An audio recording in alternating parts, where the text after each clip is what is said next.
Hey guys. Hey girls. Okay, I'm taking my I gotta take a little special Wagner Wiles today on this episode. Our second episode.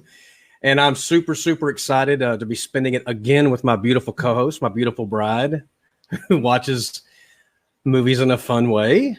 We're still on that. Anyway, Frank Farel from Spookies is with us, and I could not be any more excited? More excited? Whatever you want to say. I have been on like cloud 85, and I'm ready to just start talking Spookies because Spookies is finally getting some love. So, and Sam, you liked it? No? Yes? Yeah. Frank! Hey, Frank. Hey, you have to understand, it's just like, this has been very sudden in terms, we knew the disc was coming out back in November and we expected some kind of a reception, but the fan reaction has been just, it's left us stunned to a great extent. It's really been very heartfelt and incredibly redeeming. I had a friend last year, and through my dysfunction, and I look back when I go to the dates, I go 86, perfect. When I was going through a lot of dysfunction when I was 16 years old, Spookies got by me. So nomadic living, finally settling down. I met a friend last year, and he told me all about Spookies. He was all about it. Got me on the Facebook club and everything. And anyway, long story longer. Fast forward to the release of you're doing the Black Friday shopping or whatever, and I see on Vinegar, and I'd met Vinegar Syndrome at a convention in 2018 in Bastrop, Texas. They had a big booth for all their movies and everything, and I bought Slaughterhouse. And so anyway, I've been following Vinegar Syndrome since then, and I saw Spookies on there, and it was like not even an impulse buy. It was I just got my credit card out and I bought it. Just like that. There it is. And Frank, I guess because Spookies has kind of gotten that, I think I explained to you like the Halloween 3 treatment. I was a big Halloween 3 fan, and it seems like it took forever because I'd loved Halloween 3 since back when it came out as a young teenager, and I felt like Spookies just kind of getting that resurgence and that kind of love. Well, so you mentioned it when you were young, you were not really aware of it, and I think part of the reason for that is it came out in the 1987 on video, I believe. Okay. And it did actually quite well. It was the first release for the Sony Video Corporation, which was Sony's first venture into films. And they gave it a theatrical run and then went into the video release, and it sold very well to video shops. Wow. But after that, it never had another rerunning of the tapes. They never did any more copies, as far as I know, in this country. It's been re-released overseas numerous times and on DVD, but this is the first release that we've had in this country in 34 years. Wow. So there could be people from the later 80s that have the Blockbuster copies, right? Oh, sure, yeah. I mean, I have several of those. A lot of people have them. They're definitely collector's items, and they're not that uncommon because they did sell a lot of copies at the time. But that's the way most people have seen the film. That or the same basic video that's been uploaded to YouTube. Okay. Many other places. Right. I think, like, I watched the documentary today, and that was like, and I'd heard stories, but to see it come from y'all's mouth, yeah, there it was right there. To see it come from you, like Cecilia, to hear y'all all talk about that was just that takes it to a whole new level. That's what people have been saying in general. I mean, it's when we first saw the documentary, we were pretty pleased because it did tell the story that we were trying to get out there and had tried to for quite a number of years, actually. But the fact is that people seem very emotionally affected in some cases by the documentary. Where there's some have seen the film before, others haven't. But a lot of people are saying, "I just seen the film for the first time. Then I saw the documentary, and that made me have to think completely differently about what this film was." Exactly. That's me. I had never seen it, and then when I watched the documentary, I actually watched it this afternoon when I got home from work, and I was like, I have a whole different take on the movie. I understand it a little better because I didn't understand it prior to watching the documentary. What a labor of love. Did not understand it. I don't blame you. I don't blame you. But you did good in that documentary, by the way. Well, thank you. Thank you. I think, the guys who made it, I think, we were very lucky to have two fellows, Glenn Baisley and Mike Gingold, who really who are big movie fans to begin with, and particularly liked our film. It was well done. So they knew that there had been all this sort of funny business in the production and the making of it, but they really had no idea of the entire story until they got into it. Right. So how did you feel when somebody else had to come in and get involved? Well, I mean, as you know, I mean, I guess you saw the documentary. I forget exactly what bits of information are made clear there, but we essentially were forced to walk out of the editing room. Right. Right. I mean, it essentially this was just after my partner Tom Doran had come back after a period of illness. And our backer, the infamous Michael Lee, had just because he got nervous and antsy and he wanted something to start happening, he just took the editor and said, "I want to recut this scene," and edit his direction. The scene was recut. Tom came in. It was an incoherent mess, and he sort of flipped out, and that meant that we walked out of the room and started making plans to sue. So wow. Oh wow. As I'm watching the movie unfold, and I think the first time I saw it, I keep gushing over the Vinegar Syndrome release, and it's really beautiful on that TV. And I believe I seen the film in 35 millimeter on a big screen.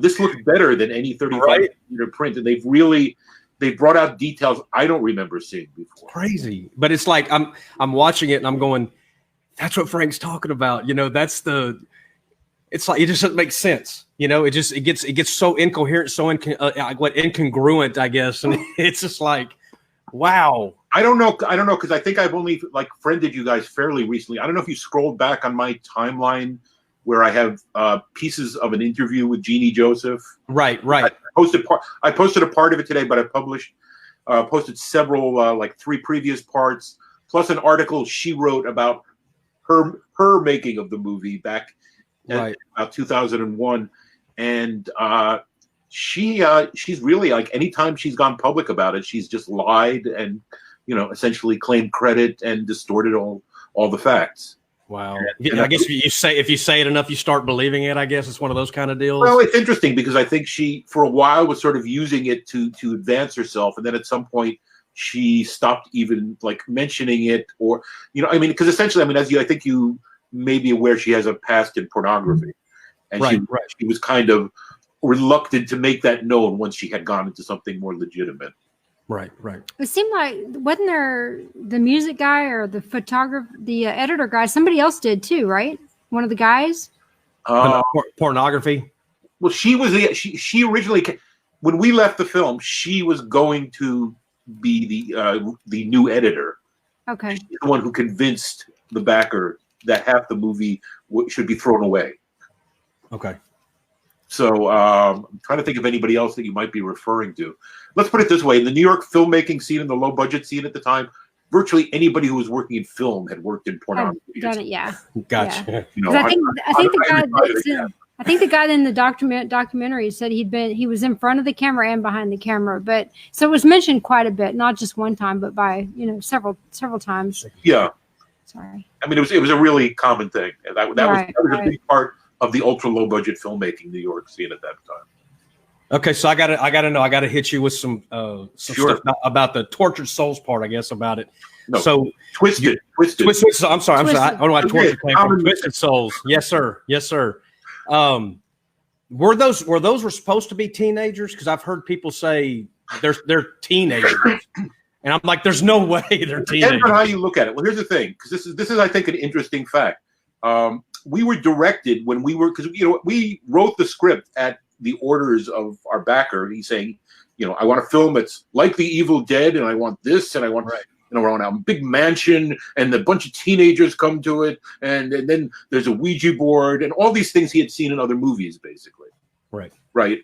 So, you know, we wrote the thing based on that sort of, you know, list, as I always call it, a laundry list of what he wanted in his movie. And pardon, repeat the question again. I'm sorry, I got a little off. Were they intended to be teenagers? Like when you're writing it, they were intended to be teenagers by him. Okay. In the script, we sort of are indiscriminate. Except we had there's the one actor, Peter Dane, who's older than the rest, who we knew we wanted to cast, and he's actually about the only one for sure that we knew we were going to cast. Okay. That's the one that I said, why is the girl there with her grandpa kind of thing? Because he's like, you know, he was in his 40s, and the fact that there was an explanation that she's like, the other people are old friends of hers, and that she's dating this much older guy, but that's, you know, I mean, gone completely. Wow. But the hilarious thing to me, in any case, is they were supposed to be teenagers. We decided, no, they'll be whoever we want to cast. Right. So most of the people are in their 20s, with the one exception of a guy in his 40s. Yet, to this day, synopsis of different versions of the synopsis, various people describing the story, they always say teenagers. Right.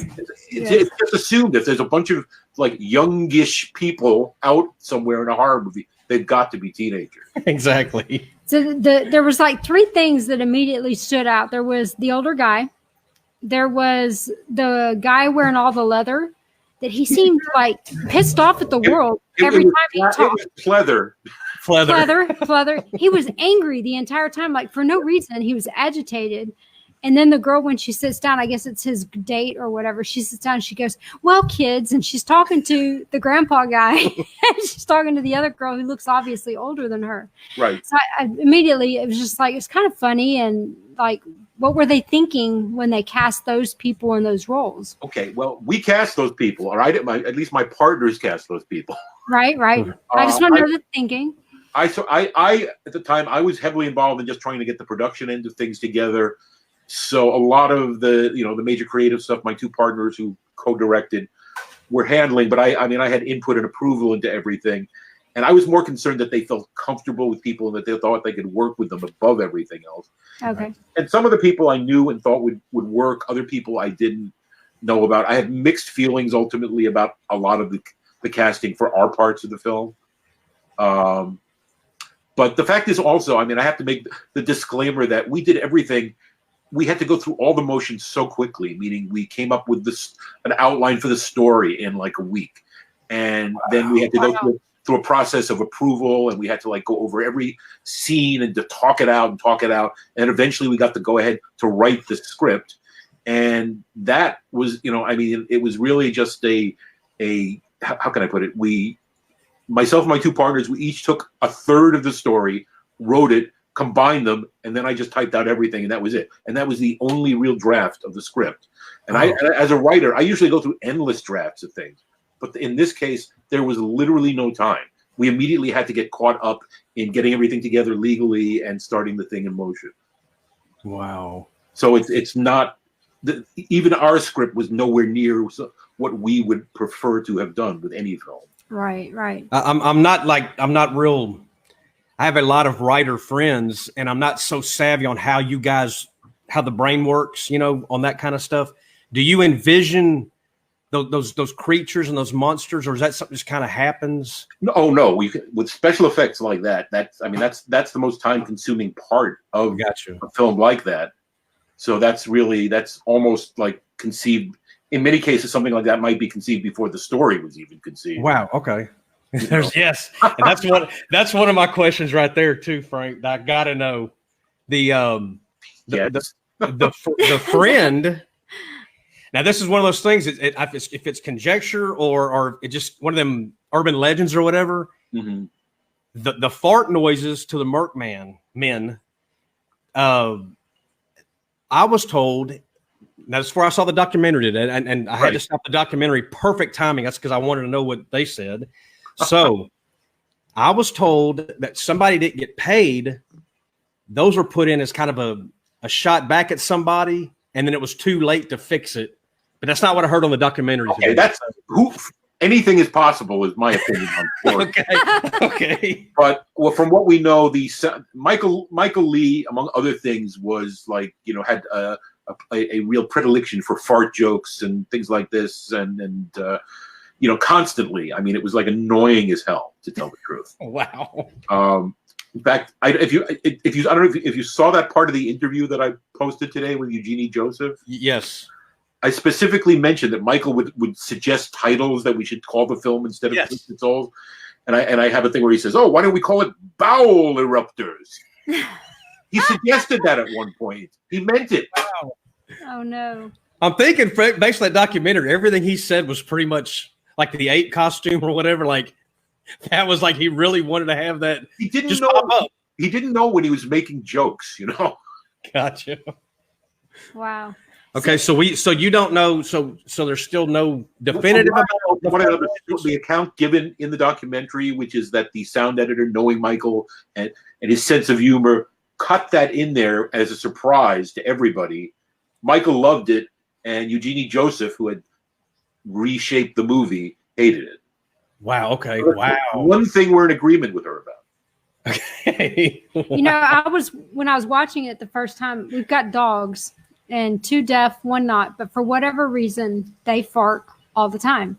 So when I'm watching it for the first time, and I kept hearing this fart noise, I kept looking like, what in the world? It's more than even normal, which is a lot. I gave her no heads up. Frank, I gave her no heads up. And then I look up and I'm like, it's actually coming from the TV. I gave her no warning, Frank.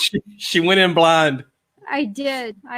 And I'm thankful for the documentary because at first I would have said, oh, no way would I recommend it. But after watching the documentary, what you were able to put together, I understand it. I get it. There's some things, like leave questions. One of my biggest questions is why the little boy didn't just wipe the dirt away and run. My question is, why is that little boy in the movie? Yeah, right. That's where it got. Right. Because he wanders into this mansion, but then he thinks his family's there to surprise him, but they didn't lead him there. He just happened in. He's not happy with it at all. The way things pretty much went down, Eugenie Joseph convinced Michael that most of the footage we shot was useless and didn't work, and that it would have to be thrown away. And then used it. And somehow, and I mentioned this in the piece that I posted today, that she shot for 2 weeks. We shot for almost 3 months. Right. She cut the movie so that more than half of the actual footage of not counting the credits is her scenes. How does that make any sense? Right. So Twisted Souls is basically just the party goers, the people who arrive at the mansion, get out the Ouija board, things start happening. But there's more between the character. There's some idea of who they are. There is, a lot of it was built around very sort of old school look in terms of, long, elaborate moving camera shots and things like that. But all cut out. All she did is use quick shots, close-ups. And as far as I can determine, she was just trying to keep everything moving quickly, no matter what was happening or whether it made sense. Because I did wonder before watching the documentary, it was weird to me that is he a warlock or he's the guy upstairs? The guy upstairs that's wizard or something. Creon. So nothing he's involved with is ever in the same scene with the other people. So even before watching the documentary, and again, he warned me nothing, I was like, why is there no interaction? Why is it always like he's commenting on what he's watching? So it's almost like he's commenting on a show he's watching or something. And so then when he told me, yeah, it's basically 2 different things. And then I watched the documentary. I said, oh, that makes so much more sense, which then led to the other question. Who was the guy that got in the car with the girl at the end who had nothing to do with the whole movie? And I was like, where did he come from? Who was he? Why was he there? Who was the guy in the tree who's just talking to the kid? The claw guy? No. The guy that was, give me a light. The guy smoking a cigarette or something. He's like, hey, kid. And what 12-year-old has a lighter on him? I don't think he should have a lighter on him. Right.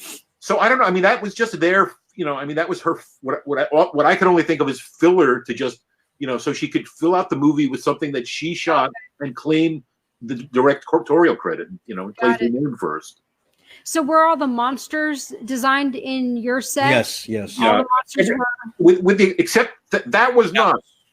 That one's not, okay. That was actually, that's one of the ones we rejected that we didn't feel was like up to snuff, because it's basically just sort of a marionette with rods controlling the hands.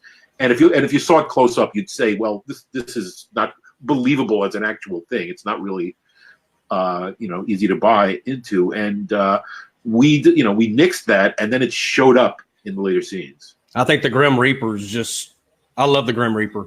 Yeah, and I love the Grim Reaper's demise too. So, oh, do you? A lot of people make mention of the fact that he falls off the roof and explodes. Yeah, I love it. That would never, that's like, gee, that would never actually in real life happen to the Grim Reaper. What is that? What was that whole? Were you part of that process of the explosion? Were you there that night? Yeah. How was that? I heard that was kind of ghastly, or.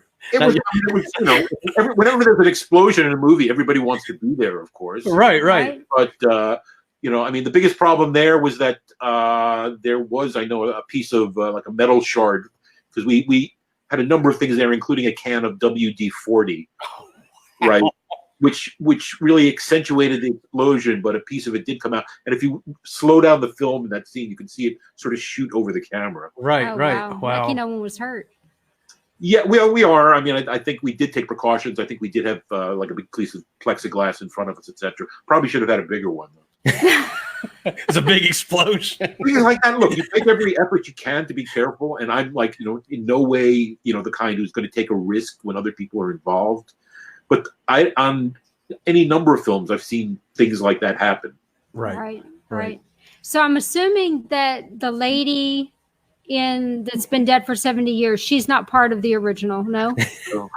Because my other question is, how the hell does she have a kid that's like 7 or 8 years old when she's in a coma? Like, did the dude like get in the coffin or what? So I don't know. Did she birth the kid in the coffin? I don't know. I'll have to think about it. That's some imagination. No, right? I mean, literally none of that stuff that surrounds it seems, even on its own, it's like if you go with the information you're given, there's no way to make sense of it at all. Right.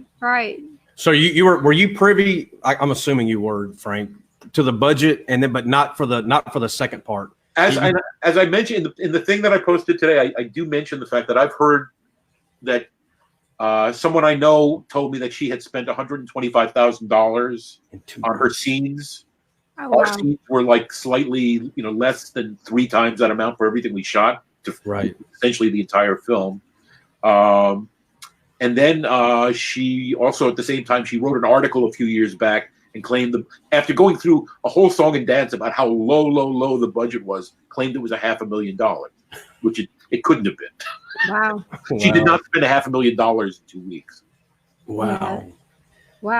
So based on the documentary, going back to that again, are y'all would you say that the Spookies crew is still, or not? I guess not Spookies. Maybe the Twisted Souls crew is still pretty close. I mean, a lot of us are. I mean, not absolutely everybody that was on the crew or part of the production. I mean, some people have passed away. My partner Tom passed away, which is really sad because I mean we've been continuing to work together, and we're continuing to try and get projects out there and get movies made, even though we failed repeatedly for many years. But my other partner Brendan has had projects. I mean, I've sold and optioned scripts and almost gotten financing for any number of projects over the years. And there have been some of the people from the production that I tried to bring into other projects. At the same time, a lot of us hadn't really been seeing or spending that much time with each other for a long time. And for instance, my partner Tom's wife, Cecilia Cosentini, she's now sort of stepping in his stead because he is no longer here. But he left an enormous backlog of material. Oh wow! Concept art and scripts and ideas, and we want to try. In fact, I'm using stuff he and I had discussed, and he wrote a very rough outline as the basis for a Twisted Souls Spookies sequel. That would be awesome. So y'all really are talking about doing a sequel? Well, let's put it this way: the success of the Blu-ray, meaning it sold quickly enough, and there was enough enthusiasm generated to make it credible that people would want a sequel. That's going to be the easiest thing for it to finance. I'm telling you, Frank, I'm not even joking. I can't say I've seen anything negative. I mean, I know it's, Joe Blow never seen it. He watches, he's going to pick it apart, right. But I've not seen anything. I've seen nothing but love for that movie. And I love it. I can't believe how I think you guys are getting what y'all deserve. I mean, I've seen, to tell the truth, recently, I've mostly seen positive reactions. I've seen a few, just like, somebody bought it from Vinegar Syndrome and said, "Oh, why did I buy this? I got caught up in this frenzy of excitement. This movie is terrible." And the thing is, for a lot of people, it's going to be terrible. Right. It really depends on what you're expecting and what you're looking for. And, if you're looking for a fairly normal movie, you're not going to get that. And for a lot of people, that's just an extremely frustrating situation to be in if they've just sat down to watch a film. Right. I've actually had friends. I had 2 friends over one night years ago, and they demanded to see it. And I kept saying, no. And I put it on, and 10 minutes later, they asked me to take it off. I wish I'd have toughed it out, man, because I think for a cult classic, it is the pure definition of cult classic. But I think it goes on what you're saying is, if you were basing it on 2020, it would be a hard watch. Because you don't have the how-tos. It's before its time. So you have a lot of the rough edges. You have a lot of it looks plastic, that kind of stuff, because we didn't have the technology and the things that we have today to make a movie. So if you're looking at things based off of back then, it probably was amazing. When you're looking at, if you're comparing it to it today, how does it compare? Here's the thing: in terms of like those special effects, mm-hmm. the special effects, which meaning practical effects, things that are real, that are made and are the absolute best, as opposed to computer graphics, which is almost Correct. Everything. Exactly. Nowadays. People, I've asked a lot of people about this because I really want to understand why the people who like that and favor that as a way of doing these things. And it comes down to, I think, that there's a lot you can do with a computer. You can make things look almost exactly the way you want.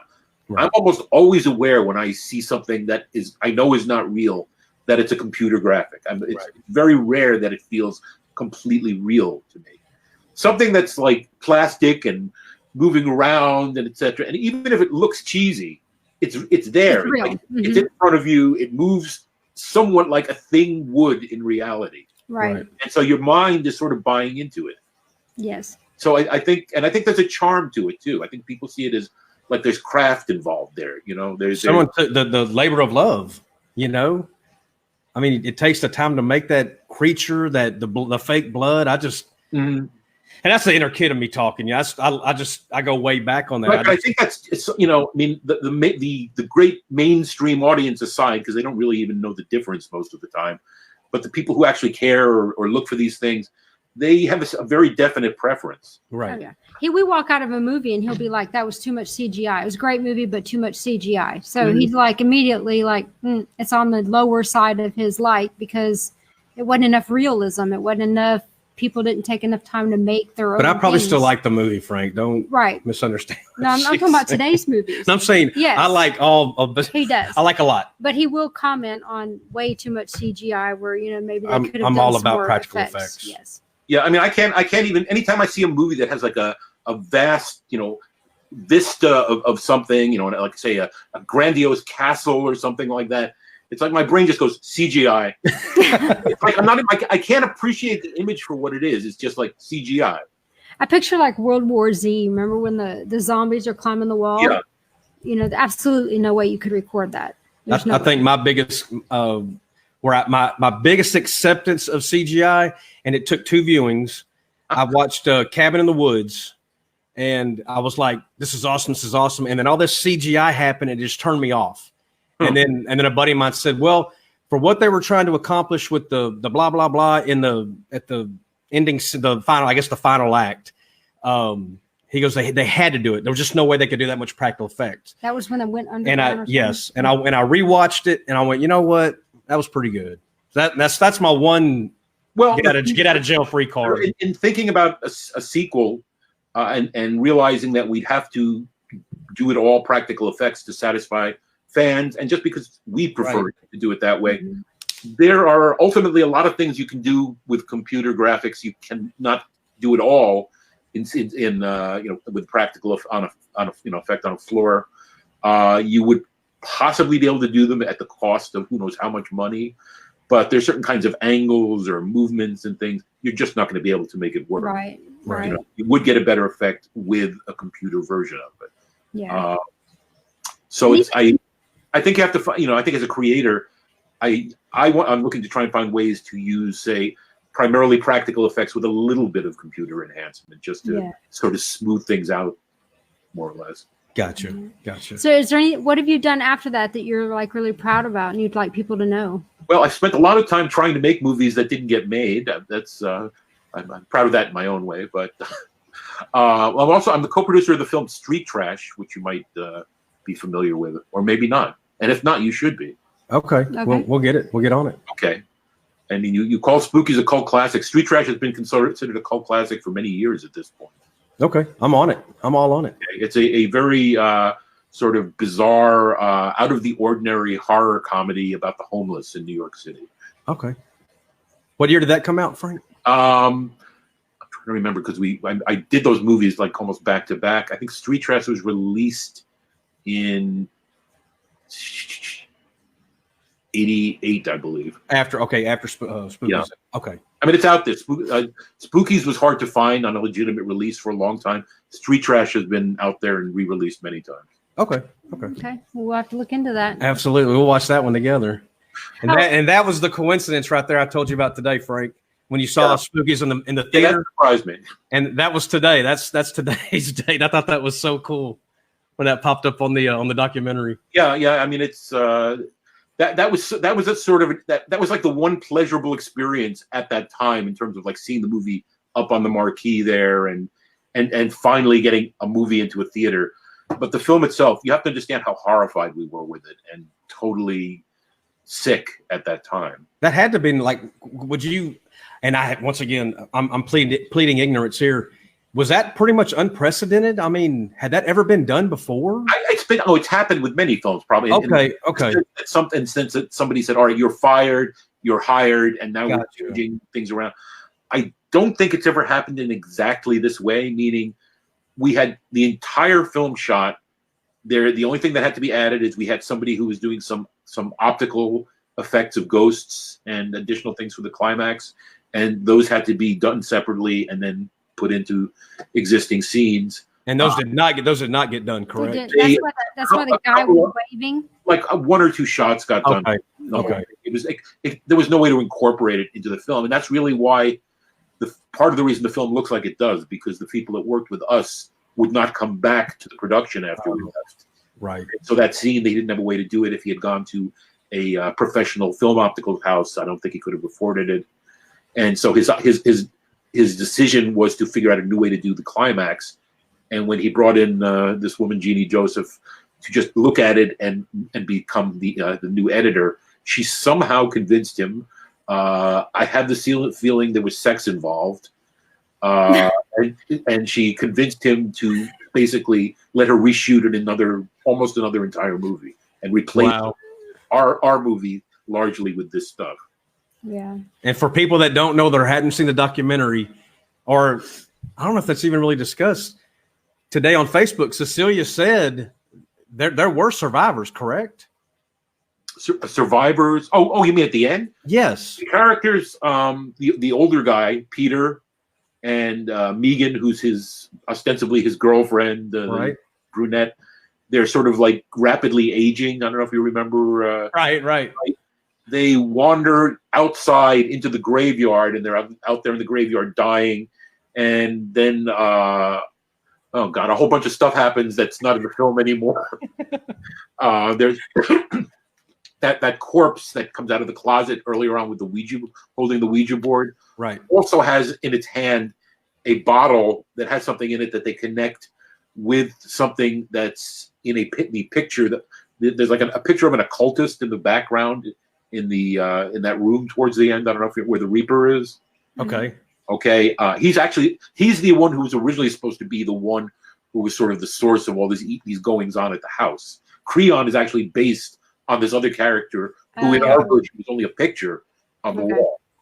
Gotcha. Okay. So what made y'all, I got two questions actually. What made y'all decide to go with an alternate Ouija board than the Ouija board that you win?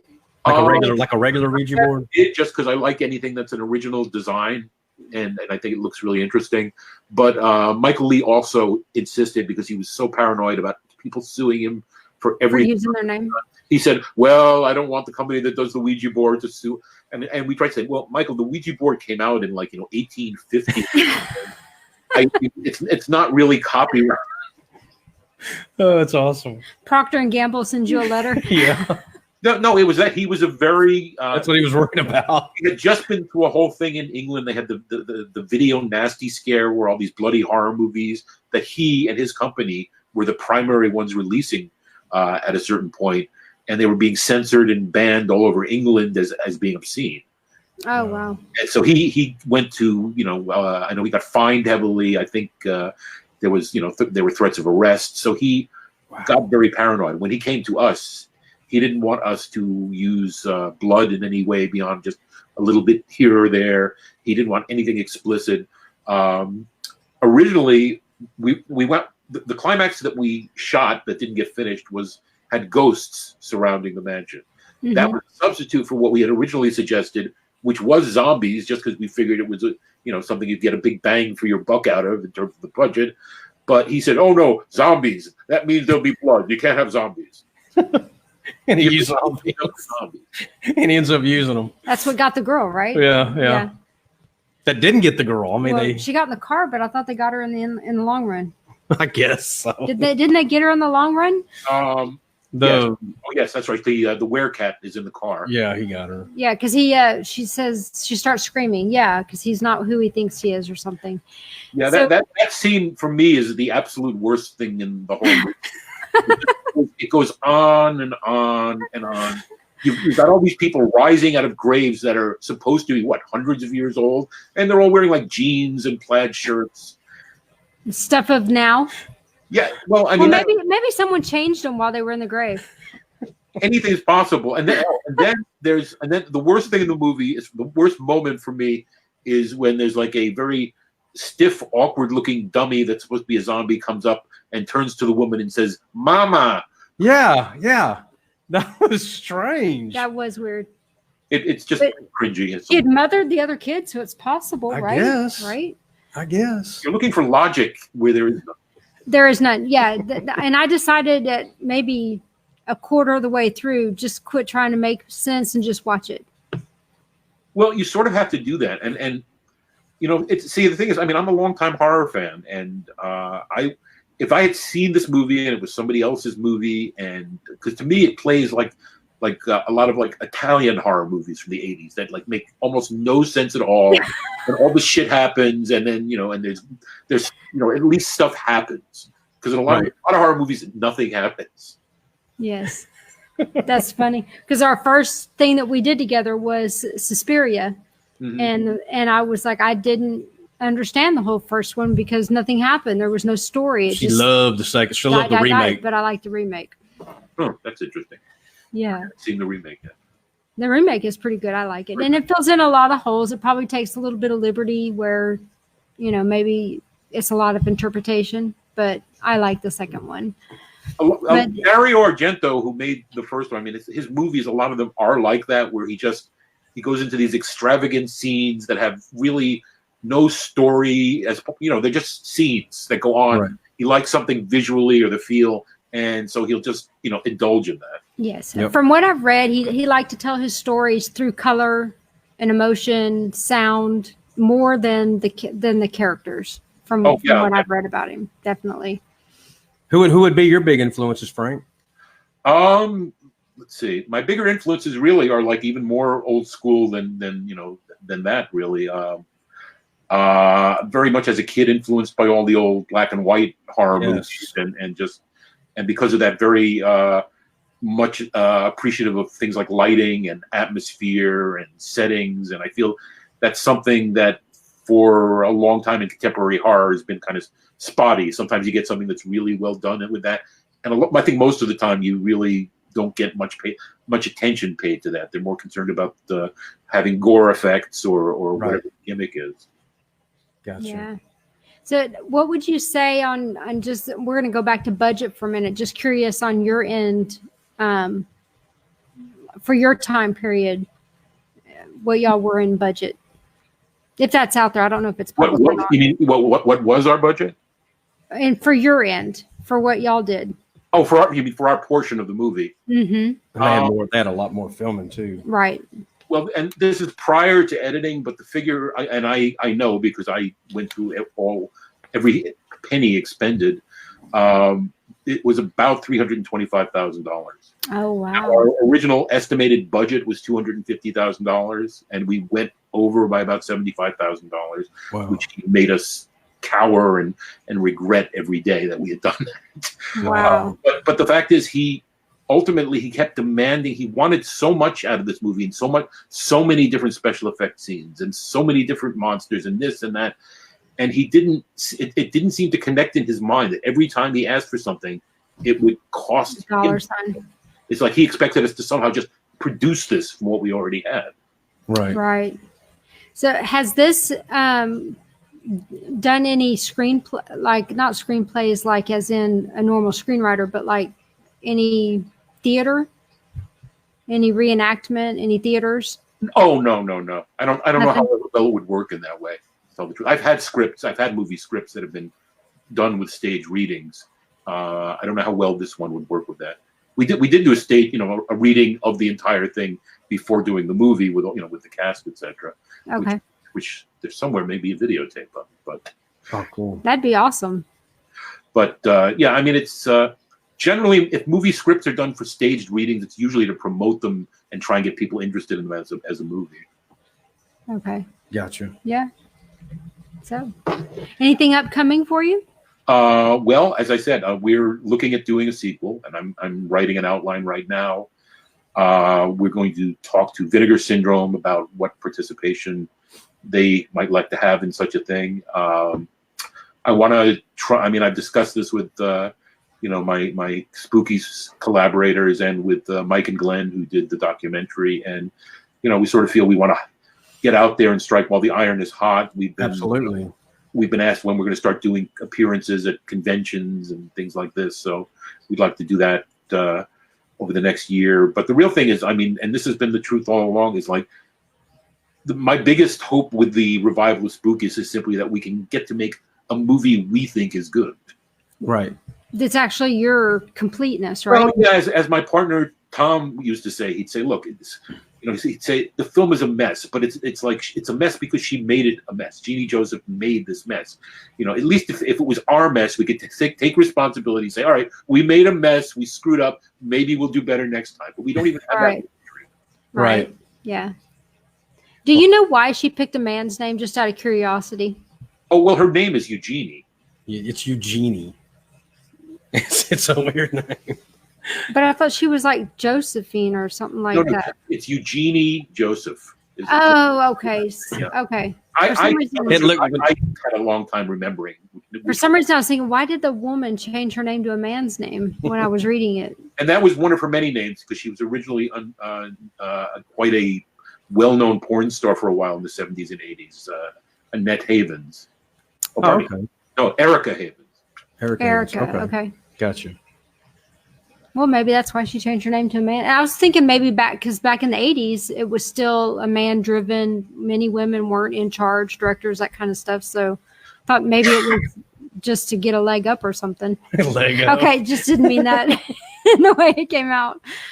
Well, I mean, supposedly that's what she was doing. I mean, from other stuff. If you scan back on my timeline, among the things I posted is an interview, not an interview, but a short summary of another director and how she screwed his film up. Oh, wow. No. I'll have to go back and look at essentially working himself into people's good graces by sleeping with them. Wow. You got what you got, You got that leg up. I didn't mean it that way when I said it, but got it. Frank, thank you for got staying me. up late and talking to us No, about this. it's a pleasure, and I'm trying to do what I can to cooperate with people who actually want to talk to me. We do. And, you know, I mean, it's been lovely. I mean, apparently this is a new podcast, and it's second episode. I'll do your podcast.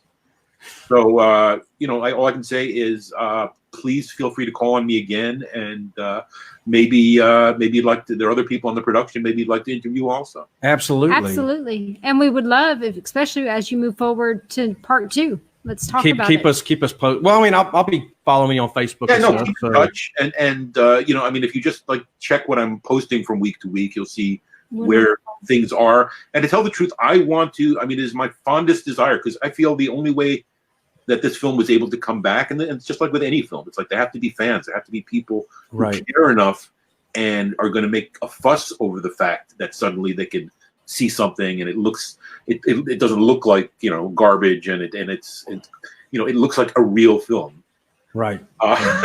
Which it didn't. Which in the VHS transfers it didn't from years ago. It was when I that's how I had to watch it. Was on YouTube the first time, and it was hard to watch it. And that's what I'm saying. Vinegar Syndrome just hit a grand slam with that copy. I mean, just beautiful, and I highly recommend it to people. Oh, I was going to bring up 2 things, fun facts. And I think Joe actually has the pictures, is the screen front that released. Right. That's off. And the if you buy Syndrome. the DVD, yes, that one. And if you flip it, if you take it out and you flip it over on the inside, it has the alternate screen. And I thought that was pretty cool, because you don't see that a lot. Yeah, well, I mean, the fact is Vinegar Syndrome and other companies have really, you know, they have, I mean, there have been for a number of years companies that cater to the sort of elite collectors, like people who actually care, want the best picture quality, want the background information on film. Right. But I feel Vinegar Syndrome has taken it, like, and a couple other companies like them, have taken it further. They've made it more of a boutique item. The packaging has become really important. Amazing. You know, I think they're counting on the value of it in years to come, which isn't, you know, every DVD or Blu-ray release. Which one? Did it have a case? Yeah, it's over there. I think the case is raised up on all sides and everything. Right. The slip cover. It's very nice. The slip cover is very well done on the DVD. Yeah, they know. I mean, we are incredibly pleased. I really, you know, we had a few other. I mean, initially, myself and my partner Tom had spent almost a decade trying to track down ourselves who owned the rights. Wow. Oh wow. And we had because the film had never been re-released, we thought, all right, if we can find the rights holder, we can maybe raise money, buy the rights, and release a DVD or a Blu-ray ourselves. But we also knew that if Michael Lee still owned the film, and we had reason to think that he didn't, because we couldn't, at that time, we could not trace it back to him. We thought he had sold it off. But we knew that if it did still belong to him, he'd never sell it to us. He'd never do anything to give us a break. So he had sold it off, correct? Well, no. He eventually, Vinegar Syndrome got in touch, and they now own rights. Wow. Okay. They own all rights, as far as I know. You know. Okay, got you. Wow, that's amazing. It's amazing, actually. Wow. So I you know, as I said, I'm hoping to kick some other things off. I mean, we're talking about all kinds of crazy stuff, including a line of possible Spookies toys. Exclusives. Yes. Awesome. The company that Michael Lee ran, his video company that made him rich in England, was called Vipco, and they released VHS horror primarily, and then DVDs. But a fellow in England just finished a book about Vipco and what and things that took place with Michael and his company during the video nasties thing that went on in England. And he's now speaking to us about doing a book, even further depth about the making of Spookies. Cool. Oh wow, that's awesome. I'm assuming you've got like behind the scenes documentary, certainly. You've got behind the scenes footages and stuff that people haven't seen, I'm assuming. No, to tell the truth, the only behind the scenes footage that we had is on the discs. If you saw it's on there. Of just the people cavorting and stuff. That was the only 35 millimeter footage we managed to retain out of the whole thing. Awesome. What a bummer. I think if you could get more stuff, that would be just an awesome. I mean, I don't know how you get that. I don't know if somebody I'm very doubtful that it could ever happen. As far as we know, when Jeannie Joseph put her version of the film together, she used the copy that we had been cutting, our cut of the film, took it apart, reassembled it, went back, took other takes. In some cases, she took worse takes of things in the film. But that was all just discarded. And the last word I have on it is that someone in recent years did ask Michael Lee about it. He just, he had no idea what became of it. Oh, wow. Well, we will definitely keep up with you, and we look forward to talking to you again. And like you said, two questions. One is there a place that your show is going to be that I can maybe direct people to it? Absolutely. I'm going to share it. Joe Ridgely, who is off screen. You share it on your timeline or whatever. So absolutely. Yes, absolutely. And you'll be tagged in it. Mm-hmm. And it'll be under the Romero Pictures Indie Brigade. Right. And that's a huge thing we're following too. So we're all about that. I'm only vaguely aware of what's going on there. I know George Romero's son has been active for a number of years and has had projects that he's gotten going, and he's trying to sort of expand into things. Trying to get the indie community to come together, and it's gonna be a beautiful thing. Yeah. Maybe we should talk about this sometime. Absolutely. Absolutely. Absolutely.